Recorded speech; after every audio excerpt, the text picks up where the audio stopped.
تیری نسبت سے ہے پہچان میری لوگوں میں،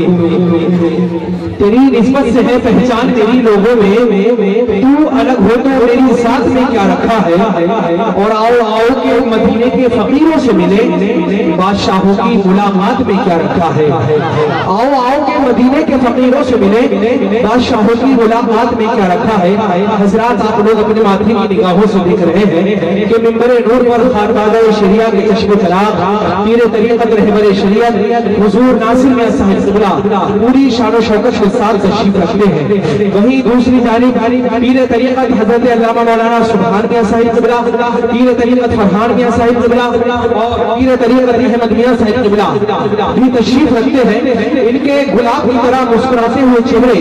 اس بات کی گواہی دے رہے ہیں اور کہہ رہے ہیں کہ محل کی کوٹھیوں کی شان کی ضرورت کیا؟ پورا مجمع شاہجی میاں کی محبت میں دونوں ہاتھوں کو اٹھا کر بولے سبحان اللہ کہ محل کی کوٹھیوں کی شان کی ضرورت کیا؟ فقیر ہیں ہمیں دربان کی ضرورت کیا؟ محل کی کوٹھیوں کی شان کی ضرورت کیا؟ فقیر ہیں ہمیں دربان کی ضرورت کیا؟ اور ہمارے جسموں سے خوشبو عمل کی آتی ہے، ہمارے سامنے لوبھان کی ضرورت کیا؟ ہمارے جسموں سے خوشبو عمل کی آتی ہے، ہمارے سامنے لوبھان کی ضرورت کیا؟ اور محمد عظیم کچھ یوں کہے گا کہ چراغ شیریہ چلتا رہے گا، چراغ شیریہ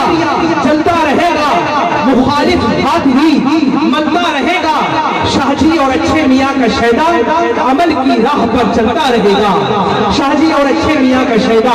عمل کی راہ پر چلتا رہے گا۔ حضرات آپ کی خوبصورت سماعتیں ہیں، خوبصورت انداز سے آپ سماعت کر رہے ہیں۔ آج آپ کی عظیم الشان بز میں ہندوستان کو عظیم الشان شاعر سے اس کا بہترین کلام سماعت کرنا ہے جسے دنیائے سنیت شاعر ہندوستان مالک ترنم عالی جناب اعظم رضا بریلوی کے نام سے جانتی اور پہچانتی ہے۔ وہ تشریف لا چکے ہیں، کچھ دیر میں منبر نور پر تشریف لائیں گے۔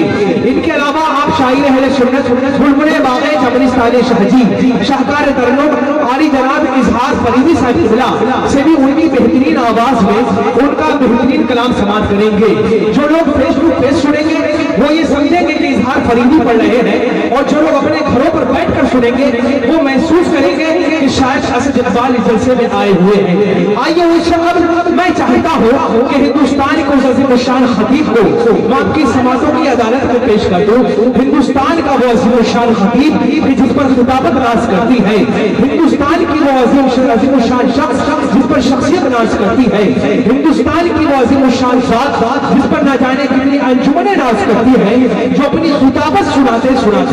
مریض کا آپریشن کر دیتا ہے، مریض کو پتہ بھی نہیں لگتا اور وہ شفا یاب ہو جاتا ہے۔ یعنی میری مراد ہے مقرر ذیشان خطیب ہندوستان عالم نوجوان فاضل باکمال ہم سب کا مہمان حضرت علامہ مولانا قاری نیاز القادری صاحب قبلہ سے جو کہ سرزمین اقیچھا اتراکھنڈ سے چل کر آپ کی دیار محبت میں تشریف لائے ہیں اور ان کی خدمت میں محبت بڑا ریزہ ہوا وہ کرسی خطابت کا تشریف رکھے اور اپنے نورانی عرفانی خطاب سے ہم سنیوں کے علوم کو منور و مجلل فرمائے۔ ان کا استقبال صرف مثال کہ زندگی زمین کے سینے میں رہ گئی، آگے سے پیچھے تک دائیں سے بائیں تک پورا مجمع شاہجی میاں کی محبت میں ایک ہاتھ کو اٹھائے اور دوسرے ہاتھ کو اچھے میاں کی محبت میں اٹھائے اور دونوں ہاتھوں کو اٹھا کر بولے سبحان اللہ، اور بچر کر بولے یا رسول اللہ کہ زندگی زمین کے سینے میں رہ گئی، جنت کنیز بن کے مدینے میں رہ گئی، زندگی زمین کے سینے میں رہ گئی، جنت کنیز بن کے مدینے میں رہ گئی، اور پھولوں کا حسن حضرت یوسف کو مل گیا، خوشبو میرے نبی کے پسینے میں رہ گئی، پھولوں کو حسن حضرت یوسف کو مل گیا، خوشبو میرے نبی کے پسینے میں رہ گئی۔ تو حضرت کی آمد ہے، آئیے ان کا استقبال اس انداز میں کریں کہ اللہ کا قرآن مٹا ہے نہ مٹے گا، سرکار کا فرمان مٹا ہے نہ مٹے گا، اور ایسا لگاؤ نعرہ کے دشمن بھی کہہ اٹھے دنیا سے مسلمان مٹا ہے نہ مٹے گا، تو نعرہ تکبیر، نعرہ رسالت، نعرہ حوصلت، فیضان شاہجی میاں حضور عرصے تاج الاسفیہ فیضان ناصر میاں صاحب قبلہ انجمن غلامان شاہجی ڈیوڑی حضرت علامہ مولانا نیاز القادری صاحب قبلہ نعرہ تکبیر امت عاشق کو لے جائیں گے ہوگا اور ایک انکار نے شیطان کو باہر پھینکا، پھر بتا نزلی بھلا کیسے تو اندر ہوگا۔ نعرہ تکبیر، نعرہ رسالت، شاعر اہل سنت اعظم رضا صاحب قبلہ۔